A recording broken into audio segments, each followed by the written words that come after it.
अगर बात करें तो सूरतना मजूराમાં કાર્યકર્તા પોંક પાર્ટીનું આયોજન કરવામાં આવ્યું, જેમાં નાયબ મુખ્યમંત્રી હર્ષ સંઘવી પણ ઉપસ્થિત રહ્યા। કાર્યકરોએ હર્ષ સંઘવીનું ઢોલ નગારા સાથે ભવ્ય સ્વાગત કર્યું। હર્ષ સંઘવીને મળવા કાર્યકર્તાઓએ પડાપડી પણ કરી હતી। પોંક પાર્ટી દરમિયાન હર્ષ સંઘવીએ કહ્યું, પોંક ખાવાની મજા મિત્ર વર્તુળમાં આવે છે। આજે મિત્રો સાથે પોંક ખાવાની મજા આવી, જૂના દિવસો યાદ આવી ગયા। શિયાળામાં પોંક ખાવા લોકોને અપીલ કરાઈ છે।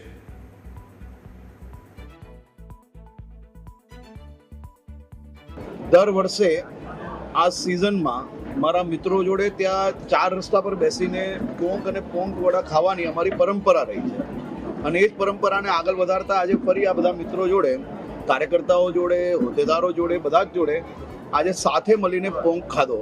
એમ કહેવાય છે કે પોંક ક્યારે એકલા ખાવાનો આનંદ નથી આવતો।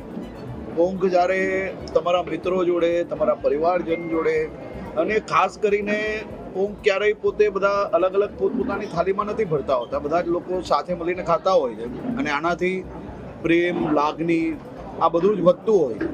તો આ પોંકનો સ્વાદ જે છે એ તમામ લોકોએ આ સિઝન દરમિયાન લેવો જોઈએ, કારણ કે આ મર્યાદિત સમય સુધી જ મળતો હોય છે। પછી પોંકની સિઝન પૂર્ણ થયા પછી આખું વર્ષ પોંક માટે લોકો રાહ જોતા હોય છે। એટલે તમામ લોકો સુરતમાં પધારો અને આ પોંકનો આનંદ લો, પોંક ખાઓ। આ વર્ષો વર્ષની અમારી પરંપરાઓ છે ને એ જ પરંપરામાં આજે સૌ કાર્યકર્તા મિત્રો જોડે અહીંયા પોંક ખાવા આવ્યા।